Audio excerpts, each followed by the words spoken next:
a lot of veterans struggle with the transition out of the military, and 2024 was just a very tough year for me. So first quarter of business school was just trying to do everything I can to figure out just how to get back to myself.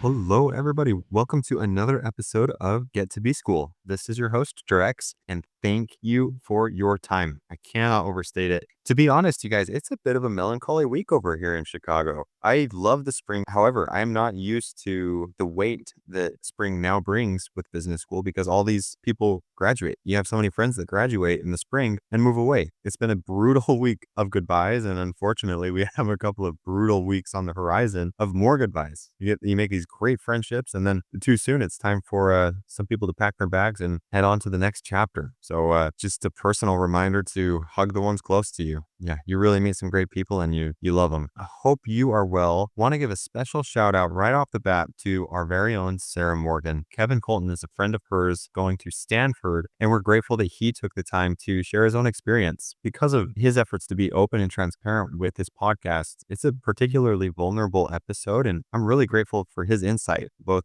business school insights and just beyond. There's some really good golden nuggets here, and grateful to him that he would give those to us. Please keep doing what you're doing. Please keep subscribing, sharing. I guess you can keep subscribing. If you've subscribed, you can stop.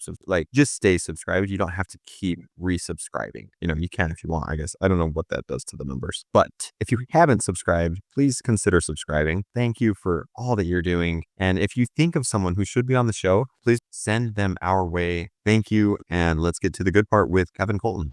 Kevin, thank you so much for coming on the show. Thank you for having me, Drex. Kevin, you are so nice. You and I have not met. You are a Sarah Morgan referral. Anytime we get a Sarah Morgan, we got to call her out personally. She's so great. I agree.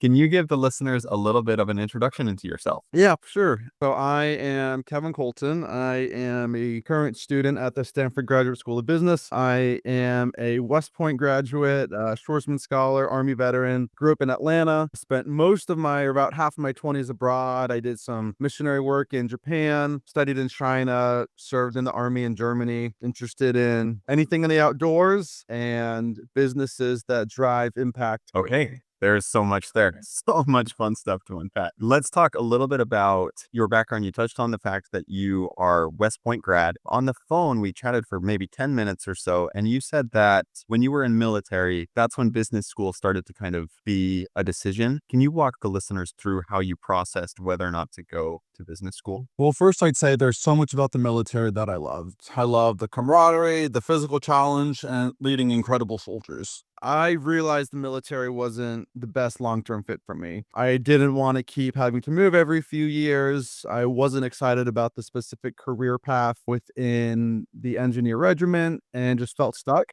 So I knew that I wanted to try something new. Started to explore a lot of different options. I like to make a lot of decisions in my life based off of people that I respect and the decisions they made. And a few of my mentors had gone to business school. I'm the youngest of four. All of my siblings went to business school. And so when I was doing my brainstorming, it just seemed like the clear next step that would give me 2 years to explore, to question, to figure out what I wanted to do. And there's ways to do business school where the military will pay for it. So I didn't see too much of a downside with it. Fantastic. That's great. And I'm glad that you had so many examples.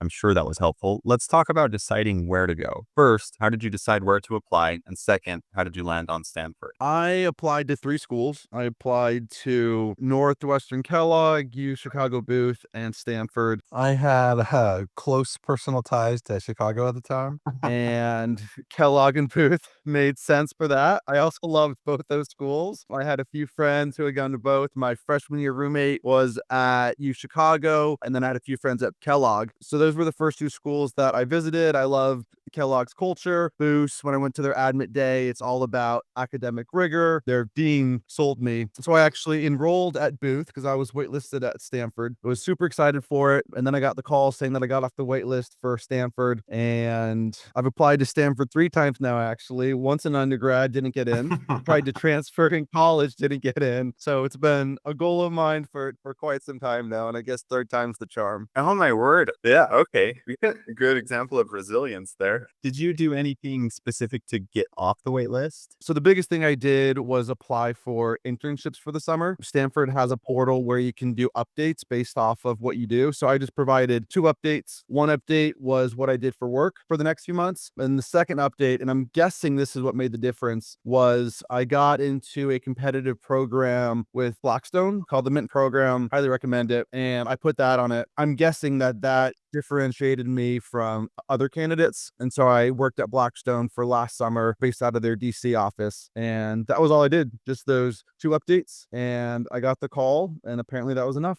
Okay. So it helped me the timeline there. You get accepted to all three you get accepted to Booth and Kellogg. Then you are applying to internships before you even start school, or which Exactly. Within the military, it's pretty common to do a pre-MBA internship just to figure out more of what you want to do. So once you start, you're a bit more caught up. So I was applying in the fall. So I found out about school around the same time that I was applying for the Blackstone internship. And then I did the Blackstone internship before my first year. And then before I started the Blackstone internship is when I found that I got into Stanford. Oh, okay, okay. Thank you for clarifying. Your military background is something that not a lot, obviously not a lot, have and therefore understand. So I appreciate that breakdown. It's one thing to get accepted to any school, and then to get accepted to every school you apply to is pretty noteworthy. What do you feel gave you the in to all 3 programs? I would say, and this is kind of just advice that I have in general, is I never did anything with the mindset of going to business school or something to do to potentially prove myself. Everything that I've done is just things that I really like to do. And then I just made sure that I was really good at that. So the mission trip, I wanted to do that. I didn't think, oh, if I go and live in Japan for 2 years, then school 7 years from now will think this is great. When I went to China to study for 1 year, it was, I'm not ready to serve in the military yet. I need 1 more year to figure out the world. And so it's what I did. And everything else I did in the military too, for Ranger School, for example, it was just this goal that I had since I started West Point. And then when it came down to applying to business school, I seemed to have the resume for it. My career in the military, I'd say, was honestly pretty average. I wasn't in the Ranger Regiment. I wasn't Special Forces. A lot of what people think about when they think what they need to get into a top business school. I mean, I got into Ranger School, which I'm proud of, but I didn't necessarily have this pedigree from the military. But what I did have was this story of my journey of faith, spirituality, my time abroad, and I focused kind of on that part during the essays. And then the other part I would say is I used a consultant. Leland, I'm a big fan. So are we. I used a different consultant for each of the schools, and all I had them do was read through the essays and just help me hone the essays for that specific school. I think that's what pushed me over the edge of I was very confident with the essays that I turned in, both from the mentors that helped me write them and then using Leland for that last push. Okay. Okay, picking up on a few themes there, it seems genuine to not participate in activities only to build the resume. You're doing things that you want to do, and I think that shines through in the performance probably. In your time in China, Blackstone, your mission trip, that's great advice. Let's pivot a little bit then and go to your time at Stanford. You're halfway through. What have been the top highlights of your year there? I would say the top highlight was probably we have a program here called GST's Global Studies Trip, I think is what it is. And I went to Kenya for about 2 weeks, studied entrepreneurship, investing, social impact work there. I'm going back there this summer now for about 2 months to intern. It was just a fascinating way to see the world from a very different lens. The people we got to meet with, it was the acting US ambassador to Kenya we met with. Long story short, incredible opportunity. That was a highlight. The classes have actually been a highlight for me. I'm in the midst of its financial modeling class through a professor called Peter DeMarzo, where we've done like 8 models in 8 weeks or so. It's very intense. That class has been great. And a class called Interpersonal Dynamics, touchy-feely, where I've learned a lot about how people respond to me, how I respond to people. And then The last thing I'd say is kind of the more fun stuff. I played the piano up until I was 18 and then haven't really played the past 12 or so years, but we have a show here. It's like a Broadway style show, and I played the piano in the band for that. We have a Battle of the Bands competition. I took a jazz piano class. So it's just been a fantastic way to dive back into the artsy side of me that wasn't quite there with the military. Yeah. What an awesome breadth. You have your intense technical modeling class, you have your soft interpersonal. I feel like that probably gets really heavy. Just based on the snippet you gave, that sounds heavy. It does a lot of feelings, a lot of tears, lots of it's a very bizarre class, but one that I'm very grateful for. Okay. Oh, that's awesome. And then I think the piano thing, that's so fun. Kudos. Thank you. What about challenges? What's been something you hadn't expected that you don't necessarily love about business school? I'd say first and foremost, mental health has probably been the biggest challenge for me, not necessarily business school specific. I know that a lot of veterans struggle with the transition out of the military, and I never had depression growing up, never struggled with mental health that I knew of. And for a number of family reasons and school reasons and moves, 2024 was just a very tough year for me. So, first quarter of business school was just trying to do everything I can to figure out just how to get back to myself. Got a great therapist, got diagnosed with depression, started on meds, and it was probably one of the hardest times of my life. I had looked forward to business school for so long, and I think I had this unhealthy expectation of like, once I get to business school, all my problems will be solved, life will be great. And I got to business school and was still me. Mm. And it just took a lot of rewiring my brain and my thought process. Luckily found a fantastic therapist who we've now been working for about 9 months, meeting about every week. Kudos to him for just patiently working with me and helping me develop, I think, a much healthier mindset of myself and view in this world. And then the second part is obviously, I think, the medication. Luckily with the military, we get that for free. I can't point to exactly like what change that made. I just know that I'm the happiest that I've ever been in my life, and I Okay. love my life and who I and am grateful for Stanford's kind of patience with me throughout this process. I'm so glad to hear that. Wow, thanks for sharing. That was vulnerable and I appreciate you sharing. It's not a part that we hear very often, and for certainly for some of the listeners, that's going to be particularly connecting. So thank you. I'm glad that things are better. I lost my train of thought because I was listening to that. I'm so sorry. Pivoting again now, let's go to your opinion on how business school is helping you for your future professional goals. I can tell you in 10 years how it's going or how it went for me. I think there's a lot of ways to figure out your career. There's a lot of companies now who hire directly out of the military. And I guess first I'll say, like, if you have an idea of what you want to do, that you don't need business school to go and do it. If you don't know what you want to do and want 2 years to reflect with brilliant people from all across the world to try out, experiment a lot of different things, that's what business school has been like for me. I've explored investment banking, I've explored private equity, I've explored search funds. I'm going back to Kenya this summer. And so I think it's taught me one, the business vocabulary of how to speak business, two, just the skill set. I've focused a lot on modeling over the past year. So I have a much better kind of skill set that I can now bring to the table.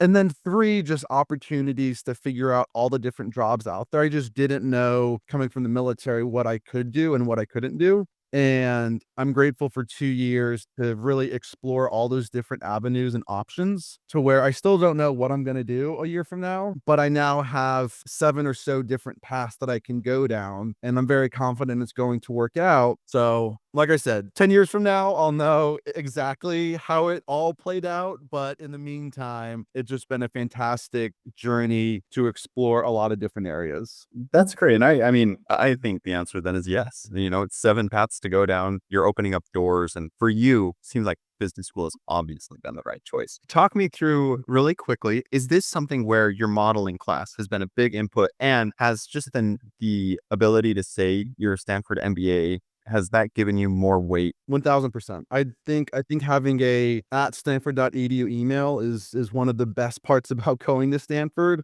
When you walk into a room and you're talking, there's a instant assumption of credibility that I'm very grateful for. Yeah. Okay. That's good to hear. Last question for you, Kevin. What do you say to someone, and it can be military or non-military, but someone in your shoes 3 years ago? What are you telling them? What comes to mind is, so Austin, Texas, I'm pretty sure the phrase is like, "Stay weird." So my advice is be weird. Like, don't over optimize. Like, figure out, what do you care about? If you care about music, go and do that on the side. If you're really good at the military, then be really good at the military. Things worked out for me. I passed Ranger school. I tried out for the Ranger Regiment, got to the last day, didn't get it, but I'm here still, you know? It's we never can quite figure out how our life will turn. So I'd say, 1, just be weird and figure out what makes you tick. And then secondly, I would say, just like, prioritize mental health. I found that if I am sleeping 8 hours per night, if I'm eating, if I'm going to therapy, if I'm doing all the right things to take care of myself, the rest of my life just works out. School, the military, everything else seems to work out. When I'm not in that good place myself, that's when things just don't go well. So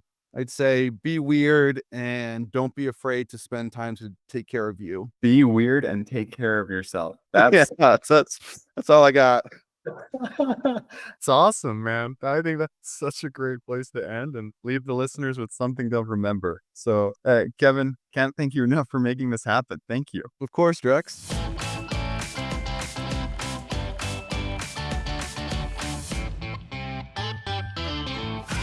This was fun. This was such a cool way to, like, reflect on the past year of my life. It's been a chaotic year. I mean, I finished school in a week, so I really enjoyed just being able to slow down and reflect on everything.